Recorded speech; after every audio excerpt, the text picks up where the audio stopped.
Je vous le disais, l'invité de notre matinale ce matin, l'invité de 7h50, c'est la directrice adjointe d'Emmaüs France, Valérie Fayard. Bonjour Valérie Fayard.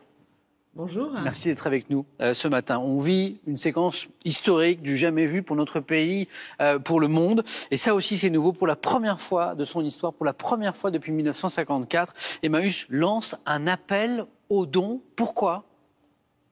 Eh bien parce que nous sommes aujourd'hui en danger et c'est pour ça que nous lançons cet appel un peu alarmiste et ce cri vers les Français. En effet, la fermeture des espaces de vente du mouvement Emmaüs prive de ressources les 210 structures qui aujourd'hui accueillent et donnent du travail à des milliers de personnes dans la précarité.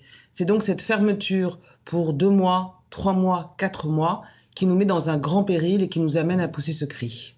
Finalement, c'est tout le modèle de fonctionnement d'Emmaüs qui se retrouve impacté aujourd'hui par cette crise avec la fermeture de ces espaces de vente. Oui, absolument, parce qu'en fait, le modèle Emmaüs, il repose sur l'autonomie. L'autonomie des personnes et l'autonomie des structures. L'autonomie des personnes, c'est de dire que on remet les gens debout, on les aide à se remettre debout par le travail, par l'activité, par l'insertion dans un collectif solidaire. C'est les activités de récup que les Français connaissent bien, de produits et de vente de produits d'occasion.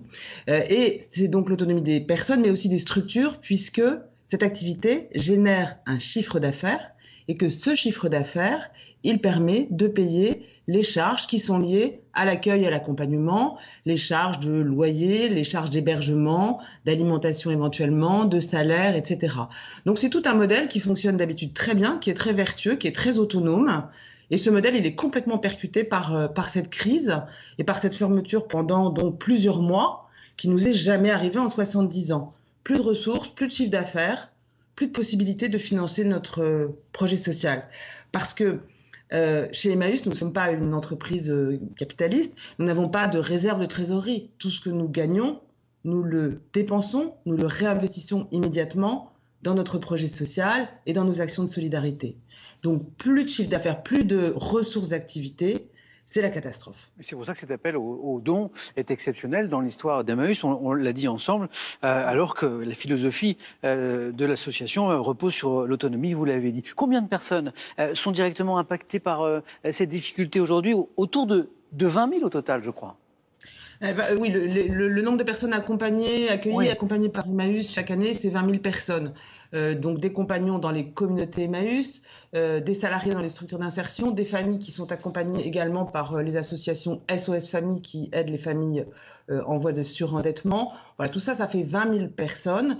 Et donc potentiellement, effectivement, c'est 20 000 personnes qui sont menacées aujourd'hui. Il y a un objectif de cet appel à la générosité publique qui est de récolter autour de 5 millions d'euros. C'est un chiffre qui renvoie à quelque chose de très précis. En fait, c'est le manque à gagner d'Emmaüs pour un confinement qui durerait 2 mois, c'est ça ?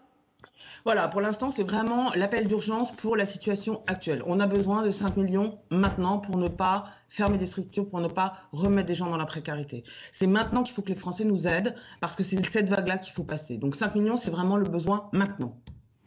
Et évidemment, sans cette générosité publique, c'est le fonctionnement d'Emmaüs qui serait mis à mal. Le message que vous voulez faire passer, d'ailleurs, il est très beau, c'est aidez-nous à aider. Oui, c'est un peu la maxime du mouvement Emmaüs depuis 70 ans et depuis l'abbé Pierre. Aidez-nous à aider. Emmaüs, c'est un modèle qui intègre aussi les Français, les citoyens, tout le monde. Et ce qu'on demande aux Français aujourd'hui, c'est de confirmer leur confiance dans ce modèle Emmaüs qui vient en aide aux plus précaires et de nous aider à continuer à aider les gens les plus en difficulté. C'est ce que fait Emmaüs depuis 70 ans et les Français le savent bien. Il y a un très fort capital de sympathie et on en est très émus. Continuez à nous aider. C'est ça le message aujourd'hui. Je reviens à l'histoire d'Emmaüs parce que on l'a souligné, c'est la première fois depuis 1954 qu'Emmaüs fait ainsi appel à la générosité publique. Et on se rappelle qu'en 1954, il y a eu un autre appel à la générosité publique, c'est celui de l'abbé Pierre, bien sûr. Et c'est de là que naît Emmaüs. Mais là aussi, on était dans les circonstances exceptionnelles. C'était le fameux hiver 54. Voilà, c'était l'hiver 54, épouvantable, avec un froid abominable. Et ce qui a déclenché l'appel, c'est la mort d'une femme sur le boulevard de Sébastopol qui tenait son avis d'expulsion dans les mains et qui est morte de froid. Et l'abbé Pierre, ça a déclenché vraiment une vague d'émotions chez lui, alors qu'il était au quotidien dans les bidonvilles, à côté des gens dans la grande misère. Et il a lancé cet appel et les Français ont répondu d'une façon extraordinaire. Et il y a eu, alors à l'époque, il n'y avait pas le don en ligne, hein, les gens amenaient des valises de billets. Il y a une dame qui était dans un hôtel du 8e qui a mis son hôtel à disposition et les billets, les baignoires étaient pleines de billets qui étaient comptés par des polytechniciens qui venaient bénévolement pour compter les sous. Enfin, c'était un truc fou, quoi. Vraiment, les Français ont répondu présent à cet appel qui a été très fondateur et qui nous a permis de lancer plein d'actions après. Donc aujourd'hui, effectivement, la situation elle est complètement différente. C'est une crise sanitaire, mais qui sera aussi une crise économique, une crise morale. Et dans cette crise, il faut qu'on soit là. Il faut que Emmaüs soit là demain pour accueillir aussi les gens qui vont venir frapper à notre porte, parce que cette crise, elle est encore une fois pas finie. Et des gens dans la précarité qui ont besoin de nous, il y en aura de plus en plus. Donc c'est insupportable pour nous de se dire que, un, on va peut-être être obligé de remettre des gens dans la précarité, et que deux, on ne pourra pas accueillir les gens qui vont venir frapper à notre porte, alors que depuis 70 ans, Emmaüs est là pour les plus fragiles. C'est insupportable pour nous et je pense que c'est insupportable pour les Français. Et pour faire un don, et là je vais m'adresser à ceux qui nous regardent ce matin dans la matinale de France 2 et de France Info, eh ben, c'est très simple, hein, il suffit de quelques clics sur le site internet d'Emmaüs, emmaüs-france.org. Un grand merci Valérie Fayard d'avoir été avec nous ce matin dans la matinale.